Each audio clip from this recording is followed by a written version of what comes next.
उपासना यानी भगवान के बिल्कुल पास बैठना, उनको स्मरण करते जाना और उनके पास होते जाना। अच्छा, किसी के भी नजदीक बैठने का एक असर होता है और बहुत असर होता है। जैसे चंदन के पेड़ के पास जो भी पेड़ पौधे होते हैं वे भी सुगंधित हो जाते हैं चंदन की समीपता पा करके। ऐसी स्थिति शिष्य की भी होती है, हमारी भी हुई। गुरु रूपी चंदन का जो पेड़ ओशो के नाम से जो धरती पर उगा, उससे हमने संबंध जोड़ लिया और हम खुशबूदार हो गए। पास जाना हुआ, बैठना हुआ, नजदीक से नजदीक होते गए, समझो उनसे चिपक गए तो खुशबू से भर गए। आपने लकड़ी को देखा होगा कि जब वो जलती हुई लकड़ी के संपर्क में आती है तो वो भी आग जैसी लाल हो जाती है। यह है संपर्क का जादू। वो बिल्कुल आग जैसी ही बन जाती है। तो ये हुई उपासना, नजदीक बैठना, संगत करना, यानी समर्पण कर देना, जुड़ने की, समर्पण करने की ये विद्या, ये कला हमारे गुरु ने हमको सिखाई और हम जुड़ते चले गए। अब देखिए, कोई गांव में कोई गंवार महिला हो, बिल्कुल बुद्धू, और वो किसी सेठ से शादी कर ले तो गंवार और बुद्धू महिला भी सेठानी कहलाने लगती, भले कितनी बुद्धू हो। लेकिन किसी सेठ से अगर शादी कर ले वो तो सेठानी कहलाने लगती है।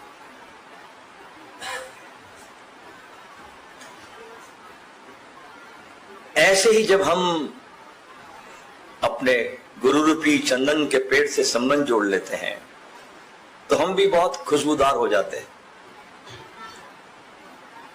तो आपको भी अगर बहुत परमात्मा के निकट बैठना हो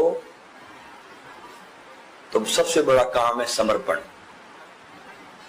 और इस समर्पण के लिए आपको अपने सदगुरु के साथ जुड़ना पड़ेगा। देखिए, जब बूंद समुद्र में गिरती है तो गिरने के पहले वो बूंद थी बहुत छोटी, क्षुद्र, कोई जिसका अस्तित्व नहीं के बराबर है। लेकिन जब समुद्र में गिरती है तो कितनी विराट हो जाती है। ये बूंद का समुद्र में गिरना समर्पण है। अपनी हस्ती को समाप्त करना ही समर्पण है। अगर बूंद अपनी हस्ती को समाप्त न करे तो बूंद बूंद बनी रहेगी, वो समुद्र बन नहीं सकती। अध्यात्म में यही भगवान को समर्पण करना, जैसे बूंद सागर में गिरती है और सागर हो जाती है, अध्यात्म में यही स्थिति जब भगवान को हम समर्पण करते हैं, गुरु को समर्पण कर देते हैं, तो ये उपासना कहलाती है।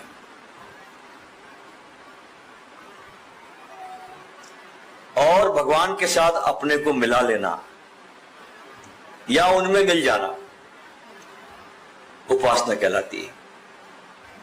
कृष्ण की पूरी लीलाओं को, उनकी भागवत को, महाभारत को कहीं से भी आप पढ़े, कहीं से भी उसका अध्ययन करें तो आपको एक बात पता चलेगी कि कृष्ण के जीवन में साधना जैसी चीज कोई नहीं है, कहीं नहीं, बस उपासना है। जब जब उनको अवसर मिला भगवान कृष्ण को, चाहे बचपन में सांदीपनी ऋषि के पास मिला हो या 85 वर्ष की अवस्था जब हुई उनकी, तो महर्षि गर्ग का उनको सानिध्य मिला हो। कहते हैं कि महर्षि गर्ग के आश्रम पर जाकर भगवान कृष्ण 15 साल तक मौन में डूब गए, बोले नहीं। अब भगवान जैसे पूर्ण अवतार को भी किसी गुरु की जरूरत पड़ती है, उनको भी मौन में जाना पड़ता है। जब 15 साल मौन में गर्ग ऋषि के आश्रम पे रहे और जब मौन में डूब गए और उस ऋषि के आश्रम से जब उस अध्यात्म के नशे में झूमते हुए बाहर निकले, उस मौन के नशे में, तब गीता का प्रादुर्भाव हुआ। तब गीता उनके मुख से निकली, अमृत गीता उनके मुख से झरी।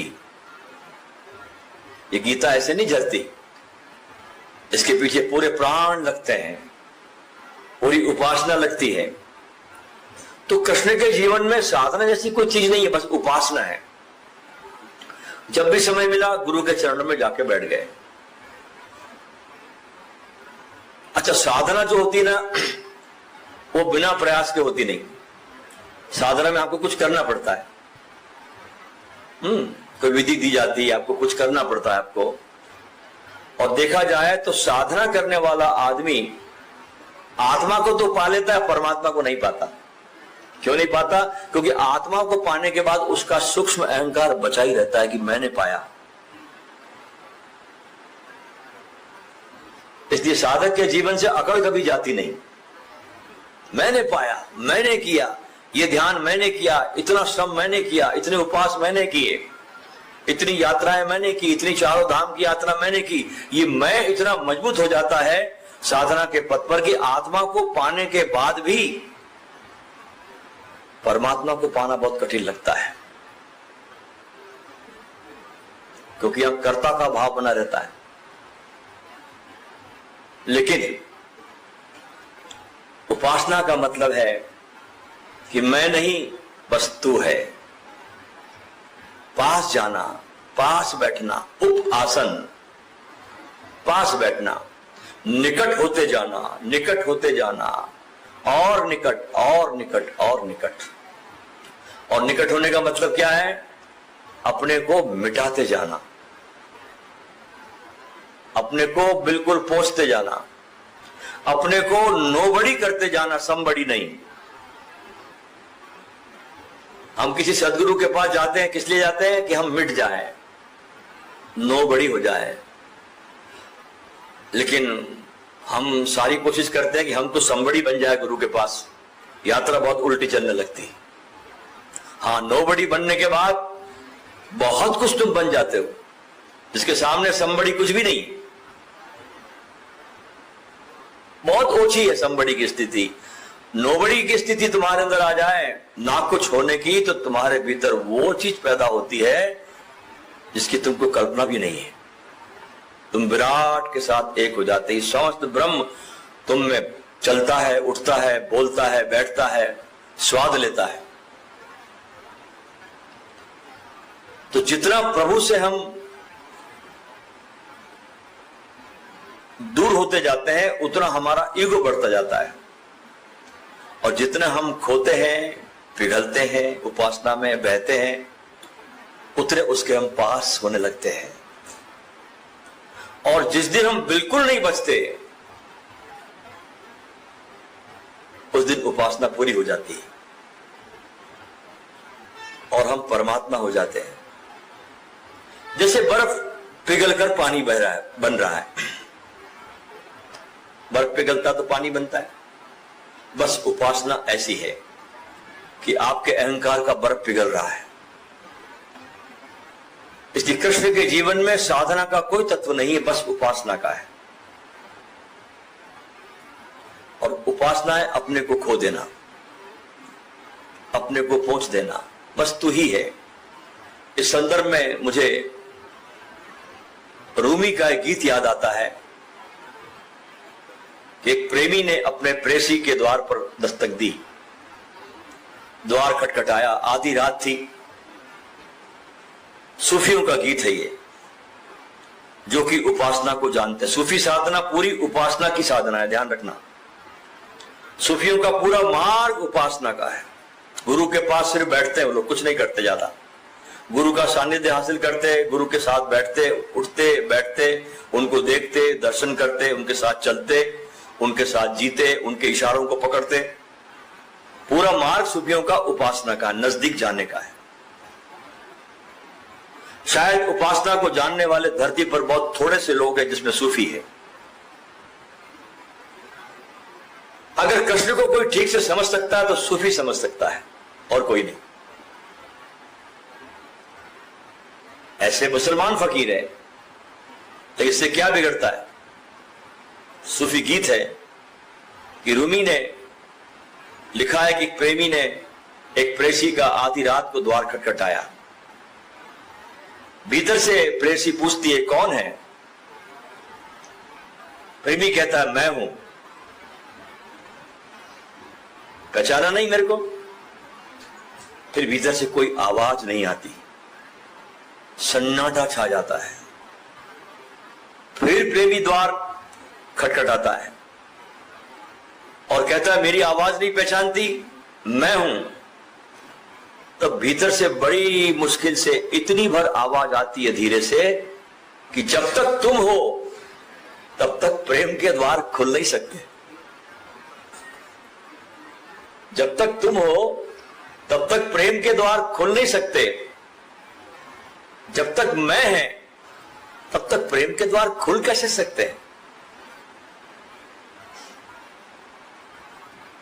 तो जाओ, प्रेसी कहती है उस दिन आना जिस दिन तुम्हारा ये मैं गल जाए। और कहते हैं प्रेमी वापस लौट जाता है। फिर वर्ष आते हैं, वर्ष बीतते हैं, कई वर्षा काल जाता है, सूरज चांद सितारे डूबते हैं, कई रातें बिताता है। वर्षों के बाद वो प्रेमी वापस लौटता है। उसी तरह रात को दस्तक देता है। भीतर से फिर वही सवाल कौन? लेकिन अब वो प्रेमी कहता है कि अब तो तू ही है। तो रूमी की कविता यहां पूरी हो जाती है और द्वार खुल जाता है। उपासना के लिए कहीं पहुंचना नहीं होता, जहां हम हैं वहीं निकटता आ जाती है, वहीं घटित हो जाता है। बस अपने से मिटना होता है और मिटते ही वहां पहुंचना हो जाता है।